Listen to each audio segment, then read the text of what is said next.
The gift of Magi, O Henry द्वारा रचित कहानी। $1.87 बस। इनमें से भी 60 सेंट थे पेनी में। पेनी जो कभी किराने वाले, कभी सब्जी वाले, तो कभी दूध वाले के साथ बड़ी होशियारी बरतकर बचाए गए थे, जिनसे सौदा करने में कंजूस होने का मूक आरोप सहते सहते शर्म से गाल लाल हो जाते थे। डेला ने 3 बार गिना $1.87, और दूसरे ही दिन था क्रिसमस।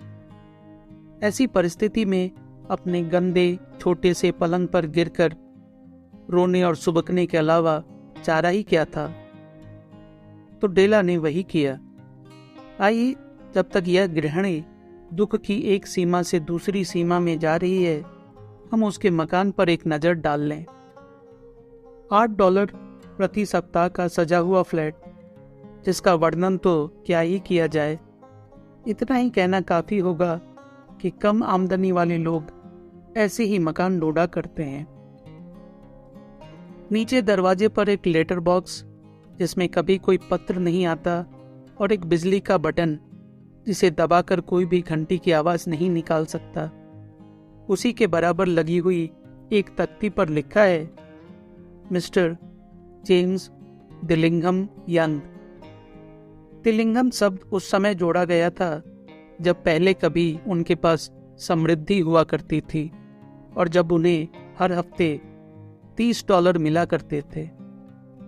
अब जब आमदनी घटकर $20 हो गई है, दिलिंघम के अक्षर धुंधले से दिखाई देते हैं, जैसे कि वे अपने प्रथम अक्षर दी में ही सिकुड़कर मिल जाने की आकांक्षा रखते हों। जब कभी भी मिस्टर जेम्स दिलिंघम यंग घर लौटते और ऊपर अपने फ्लैट में पहुंचते, उन्हें जिम नाम से पुकारा जाता, और श्रीमती जेम्स दिलिंघम यंग, जिनसे हम डेला के नाम से परिचित हो चुके हैं, उन्हें बाहों में कस लेती। डेला ने रोना बंद किया और पाउडर लगाने का कपड़ा अपने गालों पर फिराने लगी। वह खिड़की के पास खड़ी हो गई और मकान के पिछवाड़े आहते में घूमती हुई सफेद बिल्ली को यूं ही देखती रही। कल क्रिसमस का दिन है और उसके पास केवल $1.87 हैं, जिनसे वह जिम के लिए उपहार खरीद सके। कितने महीनों से वह एक एक पेनी करके पैसा बचा रही है, और उसका यह नतीजा। एक हफ्ते में $20 से होता ही क्या है। खर्चा उसके अंदाज से कुछ ज्यादा ही हो गया। ऐसा हमेशा ही होता आया है। जिम के लिए उपहार खरीदने को केवल $1.87। उसका प्यारा जिम। उसके लिए कोई बढ़िया उपहार लाने की योजना बनाने में उसने कितनी सुखद घड़ियां बिता दी थी। कोई बढ़िया, अनूठी और कीमती चीज, कुछ ऐसी जो जिम के पास रहने का सौभाग्य पाने की योग्यता रखती हो। कमरे की 2 खिड़कियों के बीच बड़ा सा दर्पण था। एकाएक खिड़की से घूमकर वह दर्पण के सामने जा खड़ी हुई। उसकी आंखें चमक रही थी, लेकिन उसके चेहरे से 20 सेकंड में ही रंग उड़ चला। उसने शीघ्रता से अपने केसों को खोल लिया और अपनी पूरी लंबाई तक उन्हें नीचे लटकने दिया। तो जेम्स दिलिंघम यंग के अधिकार में 2 वस्तुएं थी जिन पर दोनों को बहुत गर्व था। एक थी जिम की सोने की घड़ी, जो कभी उसके पिता और दादा के पास भी रह चुकी थी। दूसरे थे डेला के केस। अगर सड़क के उस पार वाले फ्लैट में स्वयं शिवा की रानी भी रहती, तो उसके हीरे जवाहरातों और उपहारों को नीचा दिखाने के लिए डेला अपने केसों को सुखाने के बहाने किसी दिन खिड़की से बाहर जरूर लटकाए रखती। और अगर बादशाह सोलोमन भी वहां अपने खजाने का ढेर लगाकर द्वारपाल की तरह खड़े होते, तो सिर्फ ईर्ष्यावश उनका दाढ़ी नोचना देखने के लिए जितनी बार जिम उधर से निकलता, अपनी घड़ी निकालकर समय जरूर देखता। अब डेला के खूबसूरत केस भूरे पानी के झरने की तरह चमकते हुए लहरा कर लटक रहे थे। वे उसके घुटनों से भी नीचे पहुंचते थे और किसी हद तक उसके लिए पोशाक का काम दे रहे थे। और तब उसने निराशा से शीघ्र उन्हें वापस बांध लिया। एक क्षण के लिए वह सिहर उठी, फिर चुपचाप खड़ी रही और उसकी आंख से 1 या 2 बूंद आंसू फटी पुरानी लाल दरी पर बिखर गए। उसने अपना पुराना लाल जैकेट पहना और उसी रंग का हैट लगाया। अपनी स्कर्ट को एक घुमाव देकर आंखों में अभी तक वही तेज चमक लिए वह शीघ्रता से दरवाजे से बाहर निकली और सीढ़ियां उतरकर बाहर सड़क पर आ गई। जहां वह पहुंची वहां लिखा था, मैडम सोफ्रोनी, सभी प्रकार के केस प्रसाधनों की विक्रेता। डेला लपक कर एक मंजिल जीना चढ़ गई और हाँफते हुए अपने आप को संभालने लगी। दुकान की मालकिन एक बहुत गोरी और मोटी महिला थी। डेला ने पूछा, क्या आप मेरे बाल खरीद सकती हैं? महिला ने कहा, क्यों नहीं, यही तो हमारा पेशा है। जरा अपना हैट हटाकर मुझे आपके बालों पर एक नज़र डालने दीजिए। डेला ने हैट हटाया तो भूरे केसों का झरना उमड़ पड़ा। अपने अभ्यस्त हाथों में केस राशि को उठाते हुए महिला बोली, $20। ठीक है, जल्दी कीजिए, डेला बोली। और इसके बाद अगले 2 घंटे तक मानो सुनहरे पंखों पर उड़ गए। इस दरमियान वह जिम के लिए उपहार खोजती हुई दुकान दुकान छान रही थी। आखिरकार उसे एक चीज मिल ही गई, एक ऐसी चीज जो सिर्फ जिम के लिए ही बनी थी और किसी के लिए नहीं।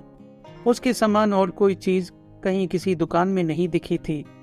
वह चीज थी एक साफ और सादी प्लेटिनम की बनी हुई चेन, जिसकी वास्तविक कीमत बाहरी टीम टाम में न होकर उसकी धातु में थी, जैसे कि हर अच्छी चीज में होती है। वह जिम की घड़ी के योग्य थी। उसे देखते ही डेला को लगा जैसे वह जिम के लिए ही थी। वह बिल्कुल जिम के जैसे ही थी, सादी और मूल्यवान। ये दोनों ही गुण उसमें निहित थे। उसके $21 चुकाकर बाकी बचे 87 सेंट ले वह घर लौट आई। घड़ी के साथ वह चेन होने पर जिम जरूर ही अपने साथियों के बीच समय देखने की उत्कंठा रख सकता था। इतनी शानदार घड़ी के साथ चेन की जगह पर चमड़े का पट्टा होने के कारण वह अक्सर लोगों से छिपाकर ही समय देख पाता था। घर पहुंचने पर तर्क और विवेक के सामने डेला का नशा जरा सा उतरा।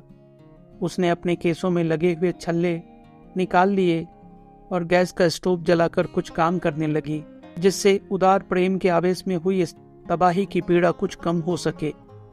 यह सचमुच एक भयंकर काम है और बड़ा भी। कोई 40 मिनट में ही उसका सिर छोटे छोटे पास पास जुड़े हुए घुंघराले बालों से ढक गया, जिससे वह स्कूल से मुंह चुराने वाले किसी लड़के की तरह दिखने लगी। उसने दर्पण में अपनी प्रतिछाया को बहुत देर तक सावधानी और आलोचनात्मक दृष्टि से देखा। वह अपने आप से बोली, अगर मुझे दोबारा देखे बिना ही कहीं जिम ने मार नहीं डाला तो यह जरूर कहेगा कि मैं कोनी द्वीप की किसी कोरस नर्तकी की तरह लग रही हूँ। उफ, पर मैं क्या करती।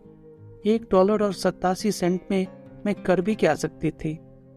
7 बजे तक कॉफी बन चुकी थी और खाना तलने के लिए स्टोव पर कढ़ाई गर्म हो चुकी थी। जिम को कभी देरी नहीं होती। टेला अपने हाथ में उस चेन को समेटकर मेज के एक कोने पर दरवाजे के पास बैठ गई, जिसमें से होकर जिम रोज अंदर आता था। तभी उसने नीचे सीढ़ियों पर उसकी पदचाप सुनी और एक क्षण के लिए उसके चेहरे का रंग उड़ गया। रोजमर्रा की साधारण बातों के लिए भगवान से प्रार्थना करना उसकी आदत थी और तभी उसके होठों से निकला, भगवान उसे ऐसी बुद्धि देना कि वह अब भी मुझे सुंदर समझे। दरवाजा खुला और जिम ने अंदर आकर उसे बंद कर दिया। वह दुबला और गंभीर दिख रहा था। बेचारा अभी सिर्फ 22 ही वर्ष का था, ऊपर से गृहस्थी का बोझ। उसे नए ओवरकोट की जरूरत थी और उसके पास दास्ताने भी नहीं थे। दरवाजे के भीतर आकर जिम थम गया, बिल्कुल वैसे ही जैसे बटेर की खुशबू पाकर शिकारी कुत्ता निश्चल हो जाता है। उसकी दृष्टि डेला पर टिकी थी और उसमें एक ऐसी अभिव्यक्ति थी जो उससे पढ़ी नहीं जा रही थी। इस कारण डेला एकदम से डर गई वह अभिव्यक्ति न क्रोध की थी, न आश्चर्य की, न अस्वीकृति की और न ही आतंक की। नहीं, वह ऐसी कोई अनुभूति थी जिसे सहन करने के लिए डेला तैयार हो चुकी थी। अपने चेहरे पर वह विशेष भाव लिए डेला को सहज घूरता रहा। डेला छटपटाकर मेज से उतरी और उसके पास गई। रुआसी होकर कहने लगी, मेरे प्यारे जिम, मेरी तरफ इस तरफ मत देखो। मुझे अपने बाल बेच देने पड़े क्योंकि तुम्हें उपहार दिए बिना मैं यह क्रिसमस काट नहीं सकती थी। बालों का क्या, यह तो घर की खेती है, फिर उगाएंगे। तुम बिल्कुल चिंता मत करो जिम, मेरे बाल बहुत तेजी से बढ़ते हैं। क्रिसमस मुबारक हो जिम, हमें खुश होना चाहिए। तुम्हें पता नहीं मैं तुम्हारे लिए कितनी अच्छी, कितनी सुंदर भेंट लाई हूँ। क्या तुमने अपने बाल कटवा दिए? जिम ने काफी प्रयत्न करते हुए पूछा, जैसे बहुत विचारने के बाद भी वह उस प्रत्यक्ष सत्य तक न पहुंच पाया हो। हाँ, कटवाए भी और बेच भी दिए। डेला ने कहा, क्या तुम मुझे पहले की तरह नहीं चाहते? बालों के बिना भी तो मैं वही हूँ, क्यों? जिम ने जिज्ञासा भरी दृष्टि से कमरे के चारों ओर देखा, फिर मूर्खों की तरह बोला, तुम कहती हो तुम्हारे बाल चले गए? डेला बोली, तुम उन्हें मत ढूंढो, उन्हें बेच दिया और चले भी गए। क्रिसमस की शाम है जिम, मुझे माफ कर दो क्योंकि मैंने उन्हें तुम्हारे लिए ही बेचा है। फिर एकाएक गंभीर स्वर में मिठास भरकर वह कहने लगी, शायद मेरे सिर के बाल गिनती के थे, किंतु तुम्हारे प्रति मेरे प्यार की गिनती कोई नहीं कर सकता। क्या मैं तुम्हारे लिए कुछ खाने के लिए लाऊं जिम? जिम जैसे बेहोशी से जागता हुआ सा लगा। उसने डेला को छाती से लगा लिया। अपने ओवरकोट की जेब से जिम ने एक पैकेट निकाला और उसे मेज पर फेंक दिया। बोला, मुझे गलत मत समझना डेला, दुनिया की कोई भी चीज, चाहे वह बाल काटना हो या और कुछ, तुम्हारे प्रति मेरे प्यार को कम नहीं कर सकती। लेकिन अगर तुम इस पैकेट को खोलोगी तो तुम्हें मालूम होगा कि पहले तुम्हें देखकर मैं क्यों स्तब्ध रह गया था। उसकी सफेद उंगलियों ने चपलता से उस कागज और डोरी को तोड़ा। पैकेट खुलते ही डेला के मुंह से एक उल्लास भरी चीख निकली, किंतु अगले ही क्षण ही क्या हुआ, सहसा सब कुछ नारी सुलभ सिसकियों और आंसुओं के सैलाब में तब्दील हो गया, जिसे रोकने में गृह स्वामी को अपनी सारी तरकीबें काम में लानी पड़ी, क्योंकि मेज पर बिखरा था कंघे कंघियों का एक खूबसूरत संग्रह डेला के खूबसूरत बालों में लगाने के लिए, जिन्हें बाजार में बड़ी दुकान के खिड़कियों से देखकर पाने के लिए डेला ने कई दिनों तक भगवान से प्रार्थना की थी। सुंदर सुंदर कंघे, खालिस कछुए की हड्डी के, जिनके गोल किनारों पर जड़े हुए नग उन विलीन हो चुके केसों के रंग पर जचते थे। वह जानती थी कि वे बहुत कीमती थे और उसका निराश हृदय केवल उनकी कामना भर कर सकता था। और अब वे उसके थे, किंतु वे घुंघराले बाल जो उनसे सजने की आकांक्षा रखते थे अब जा चुके थे। डेला ने उन कंघों को छाती से चिपका लिया और धीरे से अपनी डबडबाई आंखों को ऊपर उठाकर मुस्कुराते हुए बोली, जिम, मेरे बाल बहुत जल्दी बढ़ते हैं। जिम ने अभी तक उसके उपहार को देखा नहीं था। डेला ने उत्सुकता से अपनी खुली हथेली पर रखकर उसे जिम के सामने बढ़ा दिया। उस अमूल्य जड़ धातु में जैसे उसकी उज्ज्वलता और उत्कट चेतना चमक रही थी। बढ़िया है कि नहीं जिम? मैंने इसके लिए सारा शहर छान मारा। अब तुम दिन में 100 बार घड़ी देखा करोगे। जरा अपनी घड़ी तो देना, देखूं तो यह उस पर कैसी लगती है। किंतु घड़ी निकाल कर देने के बजाय जिम बिस्तर पर लुढ़क गया और दोनों हाथों पर सिर को टिकाकर मुस्कुराने लगा। जिम बोला, डेला, इन क्रिसमस उपहारों को अभी अलग रख दो। अभी ये हमारे काम आने के लिए कुछ ज्यादा ही अच्छे हैं। तुम्हारे कंघी खरीदने के लिए पैसों का इंतजाम करने की खातिर मैंने घड़ी बेच दी है।